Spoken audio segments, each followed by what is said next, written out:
Assalamualaikum anak-anak ibu sekalian, apa kabarnya? Selalu dalam keadaan sehat ya. Kembali lagi bersama dengan Ibu Tuti Ardiasam, mata pelajaran IPA SMP. Kamu pasti pernah mengalami kejadian seperti ini. Kacamata yang berembun saat kita bernafas sambil menggunakan masker, sering pipis atau buang air kecil saat cuaca dingin, dan berkeringat saat cuaca sedang panas. Hal ini wajar terjadi kok di dalam tubuhmu, karena di dalam tubuh kita ada berbagai sistem yang mampu menjaga tubuh kita agar tetap seimbang. Sistem itu disebut dengan sistem pengeluaran. Sistem pencernaan kita terbagi atas 3. Yang pertama adalah sistem defekasi.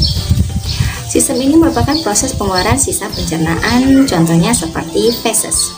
Yang kedua adalah sistem sekresi, di mana proses pengeluaran sisa metabolisme ini masih berguna bagi tubuh kita, contohnya seperti enzim dan juga hormon. Dan yang terakhir adalah yang ketiga, yaitu sistem ekskresi. Nah, sistem ini mengeluarkan sisa metabolisme yang sudah tidak berguna lagi bagi tubuh kita, contohnya seperti keringat, urin, CO2 dan H2O, juga cairan empedu. Baik anak-anak ibu sekalian, tujuan pembelajaran kita kali ini adalah yang pertama, mengidentifikasi bagian-bagian organ ginjal yang menyusun sistem ekskresi. Dan yang kedua, menganalisis ginjal sebagai organ ekskresi yang mengeluarkan urin. Oke, kita fokus ke sistem ekskresi ya. Organ sistem ekskresi yang pertama adalah ginjal, kulit, paru-paru, dan hati. Hal-hal yang terjadi tadi sangat wajar terjadi pada tubuhmu karena fungsi sistem ekskresi ini adalah yang pertama, menurunkan kadar zat produk metabolisme, kemudian yang kedua, melindungi sel-sel tubuh dari makanan yang bersifat racun, kemudian menjaga keseimbangan cairan tubuh, dan yang terakhir, membantu mempertahankan suhu tubuh. Ginjal. Ini adalah struktur ginjal yang terdiri atas ginjal kanan, ginjal kiri, ureter, kandung kemih, dan uretra. Ureter merupakan saluran penghubung antara ginjal dan kandung kemih. Kandung kemih adalah tempat penampungan urin sementara yang nantinya akan dikeluarkan melalui uretra. Untuk mengetahui cara kerja ginjal, mari kita simak tayangan berikut ini. Peran utama organ ini adalah untuk membuang produk limbah dan mengubahnya menjadi air seni. 8 liter darah di tubuh setiap saat melewati ginjal, antara 20-25 kali setiap hari. Artinya, bersama-sama, ginjal kanan dan ginjal kiri menyaring sekitar 180 liter darah setiap 24 jam. Susunan material dalam darah kita terus berubah saat kita mencerna makanan dan minuman, yang menjelaskan mengapa ginjal harus melakukan tugas terus-menerus. Darah memasuki tiap ginjal melalui pembuluh arteri yang bercabang dan terus bercabang, sampai mereka membentuk pembuluh kecil yang melilit dengan modul internal khusus yang disebut nefron. Di tiap ginjal, 1 juta dari nefron ini membentuk susunan filter dan sensor yang tangguh, yang dengan hati-hati menyaring darah. Disinilah kita melihat betapa halus dan akuratnya sistem penginderaan internal ini.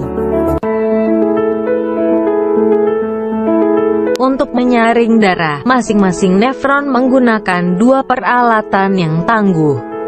Susunan berbentuk gumpalan yang disebut glomerulus, dan pipa kecil panjang seperti sedotan yang disebut tubulus.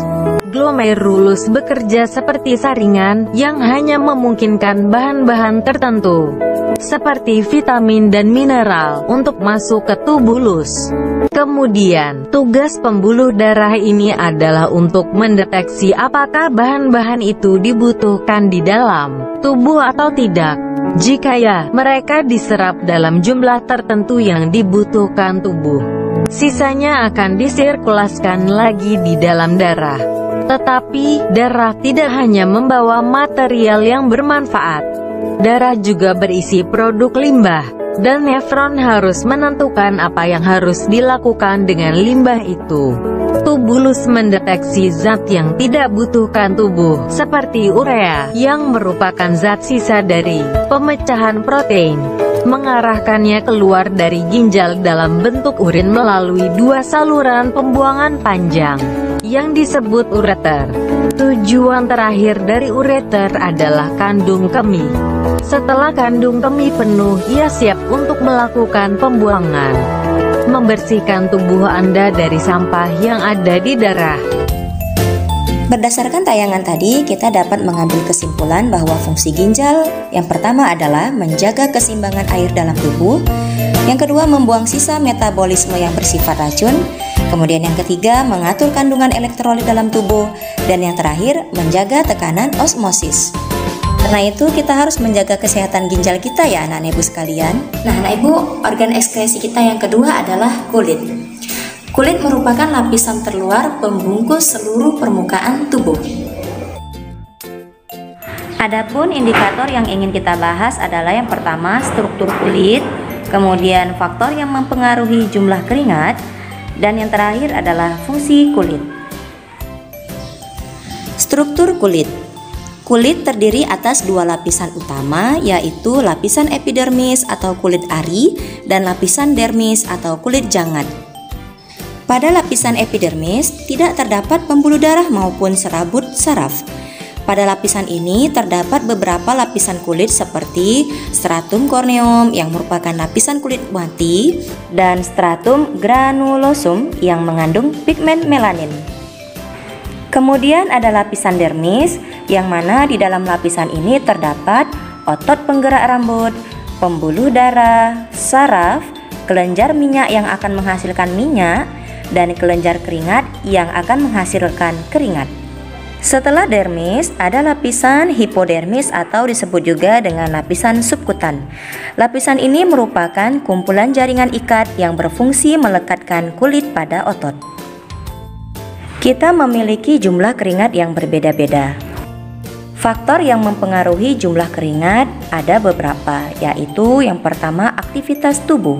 Semakin banyak kita melakukan aktivitas, maka jumlah keringat yang kita peroleh akan semakin banyak. Begitu juga sebaliknya. Kemudian ada cuaca atau suhu. Jadi semakin tinggi suhu, misalnya dalam kondisi cuaca yang sangat panas, maka jumlah keringat kita akan menjadi lebih banyak. Kondisi kesehatan juga berpengaruh pada jumlah keringat. Begitu juga saat kita sedang emosi, biasanya jumlah keringat yang kita peroleh itu lebih daripada biasanya. Kamu perlu tahu bahwa saat cuaca panas dan cuaca dingin jumlah keringat berbeda, karena saat panas suhu tubuh meningkat sehingga pembuluh darah melebar. Inilah yang menyebabkan jumlah keringat menjadi lebih banyak. Fungsi kulit. Fungsi kulit ada beberapa. Yang pertama, mengatur suhu tubuh dengan memproduksi keringat. Yang kedua, melindungi tubuh dari paparan sinar ultraviolet. Kemudian yang ketiga, menentukan warna kulit oleh kandungan melanosit. Yang keempat, membentuk vitamin D dengan bantuan sinar matahari. Dan yang terakhir, yang kelima, sebagai alat ekskresi dengan mengeluarkan keringat. Baik, kita masuk ke gangguan atau penyakit pada organ kulit kita. Nah, tampak pada gambar beberapa gangguan atau penyakit pada kulit kita seperti jerawat, biang keringat, kemudian ada eksim. Yang pertama adalah jerawat.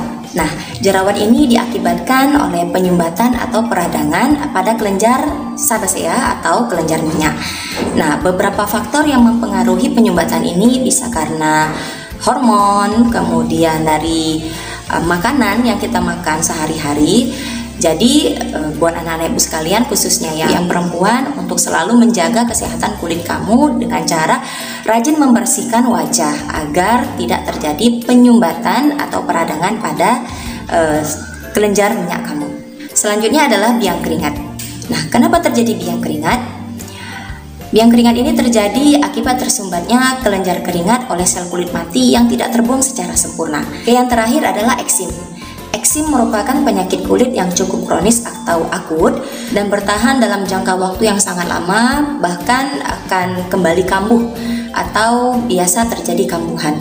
Dapat kita lihat ciri dari penyakit eksim ini kulit menjadi lebih tebal, kemudian sedikit pecah-pecah, menjadi lebih kering dan bersisik, kemudian warnanya menjadi kemerahan, dan terjadi pembengkakan yang dimana di dalamnya terdapat cairan.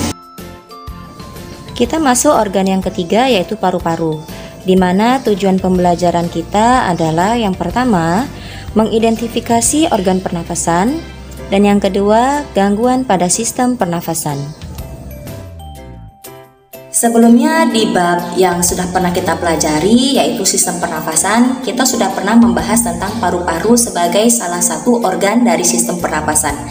Dapat kita lihat dari gambar, paru-paru terdiri atas trakea, kemudian ada bronkus, yaitu cabang dari trakea, kemudian ada bronkeolus yang merupakan cabang dari bronkus, dan di dalam bronkeolus itu terdapat alveolus, di mana di situ terjadi pertukaran gas antara oksigen dan CO2. Ibu berharap Anda sekalian masih mengingat materi paru-paru pada sistem pernafasan di bab sebelumnya. Fungsi paru-paru. Paru-paru merupakan organ utama pernafasan. Sebagai alat ekskresi, paru-paru berfungsi mengeluarkan uap air atau H2O dan karbon dioksida CO2. Oke, sekarang kita masuk ke gangguan pada paru-paru. Gangguan yang pertama ada TBC. Nah, penyakit TBC ini disebabkan oleh infeksi bakteri Mycobacterium tuberculosis. Bakteri ini akan menyebabkan infeksi sehingga memicu sistem imun untuk bergerak menuju area yang terinfeksi dan segera memakan bakteri tersebut agar tidak menyebar luas. Oleh karena itu, daya imun kita harus tetap kuat ya. Yang kedua ada pneumonia. Pneumonia merupakan infeksi pada bronkeolus dan alveolus. Sebab terjadinya karena infeksi dari virus, bakteri, jamur, dan parasit lainnya. Namun pada umumnya disebabkan oleh bakteri Streptococcus pneumoniae. Pada paru-paru penderita pneumonia terdapat cairan yang kental.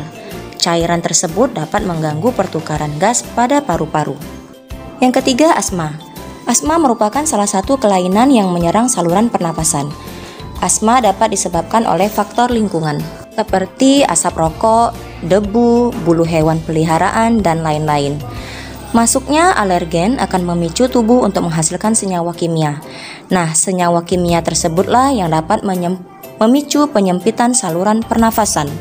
Yang terakhir ada kanker paru. Kanker paru-paru terjadi karena pertumbuhan sel yang tidak terkendali pada jaringan dalam paru-paru. Sekarang kita masuk ke organ sistem ekskresi yang terakhir, yaitu hati. Hati merupakan organ bagian dalam manusia yang ukurannya paling besar. Berikut adalah struktur hati. Hati terdiri atas lobus kanan, lobus kiri, kemudian ada kantung empedu, vena hepatica, dan ligamen falciform. Selain berperan dalam sistem pencernaan, hati juga berperan dalam sistem ekskresi, yaitu mengekskresikan zat warna empedu yang disebut dengan bilirubin. Bilirubin dihasilkan dari pemecahan hemoglobin yang terdapat pada sel darah merah. Sel darah merah hanya memiliki rentang waktu hidup antara 100 sampai 120 hari karena sel darah merah tidak memiliki inti sel dan membran selnya selalu bergesekan dengan pembuluh kapiler darah. Karena tidak memiliki inti sel, sel darah merah tidak dapat membentuk komponen baru untuk menggantikan komponen sel yang rusak. Sekarang kita masuk ke bagian fungsi hati. Fungsi hati yang pertama yaitu mengekskresikan zat hasil metabolisme seperti getah empedu, amoniak, dan urea. Yang kedua, mengekskresi urea sisa perombakan protein yang dibawa oleh darah ke ginjal, kemudian dibuang bersama urin. Selanjutnya, merombak sel darah merah yang telah tua dan rusak, menghasilkan getah empedu. Dan yang terakhir adalah menetralkan racun. Baik anak-anak ibu sekalian, kita masuk ke materi gangguan atau penyakit pada hati. Gangguan yang pertama ada sakit kuning. Sakit ini merupakan gejala dari gangguan hati yang disebabkan oleh kadar bilirubin atau pigmen empedu dalam aliran darah melebihi batas normal, sehingga tampak pada mata ataupun kulit warnanya menjadi kuning. Selanjutnya ada sirosis. Sirosis ini adalah kondisi terbentuknya luka atau jaringan parut di hati yang bersifat kronis. Kemudian ada hepatitis. Hepatitis ada beberapa jenis, yaitu hepatitis A, B, dan C. Penyakit hepatitis itu disebabkan oleh virus hepatitis yang menyebabkan peradangan pada hati. Yang terakhir ada kanker hati. Nah, kanker hati itu disebabkan oleh sel hati mengalami mutasi sehingga tumbuh secara tidak terkendali. Baik anak-anak ibu sekalian, kita sekarang masuk ke peta konsep atau rangkuman pada materi sistem ekskresi. Nah, sistem ekskresi terbagi atas 4 organ, yaitu ginjal, kulit, paru-paru, dan hati. Pada ginjal, proses pembentukan urin terbagi atas 3. Yang pertama adalah filtrasi atau penyaringan, di mana proses ini terjadi di glomerulus dan akan menghasilkan urin primer. Proses selanjutnya adalah reabsorpsi, yaitu penyerapan kembali zat yang masih dibutuhkan oleh tubuh. Proses ini terjadi di tubulus proksimal yang akan menghasilkan urin sekunder. Proses yang terakhir adalah augmentasi. Nah, proses ini terjadi di tubulus distal dan akan menghasilkan urin sesungguhnya. Organ yang kedua ada kulit. Nah, bagian pada kulit ada epidermis, dermis, dan hipodermis. Hasil ekskresi pada kulit adalah keringat, di mana proses ini terjadi di bagian dermis, yaitu kelenjar keringat menghasilkan keringat dan kelenjar minyak akan menghasilkan minyak pada kulit. Organ yang ketiga adalah paru-paru. Nah, paru-paru ini menghasilkan CO2 dan H2O, di mana paru-paru berperan sebagai organ utama pernafasan. Yang terakhir ada hati, di mana di hati terdapat pemecahan asam amino menjadi urea dan eritrosit menjadi empedu. Demikianlah tadi penjelasan mengenai organ-organ sistem ekskresi pada manusia. Untuk anak-anak ibu sekalian, mari kita bersama-sama menjaga organ sistem ekskresi kita agar kita terhindar dari penyakit. Caranya dengan penuhi kebutuhan air setiap hari pada tubuh kita, kemudian jaga makanan, tidak merokok, dan tidak meminum minuman beralkohol. Selanjutnya tugas kamu adalah melakukan uji coba indikator kesehatan ginjal melalui warna urin. Lakukan kegiatan pengamatan di hari pertama, kamu meminum jumlah air kurang lebih 1-3 gelas per hari. Kemudian saat kamu buang air kecil, silakan identifikasi warna urin yang kamu lihat.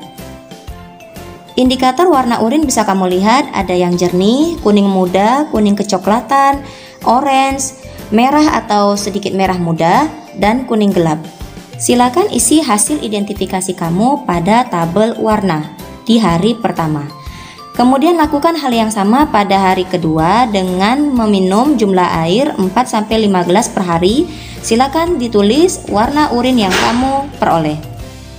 Begitu juga di hari ketiga saat kamu meminum 6-8 gelas per hari.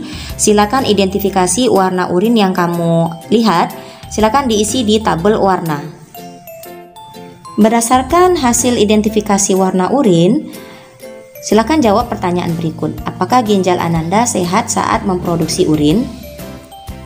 Untuk dapat menjawabnya, Ananda silakan melakukan literasi, cari informasi urin dengan warna seperti apa yang dikatakan sehat. Selanjutnya, silakan Ananda jawab pertanyaan upaya apa yang dapat kamu lakukan untuk menjaga kesehatan ginjal dan sistem ekskresimu. Silakan jawab pertanyaan dan kegiatan tersebut di buku catatanmu. Bentuk tabelnya seperti yang sudah diterakan ini ya anak-anak ibu sekalian.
Selamat mengerjakan Ananda sekalian dan Assalamualaikum warahmatullahi wabarakatuh.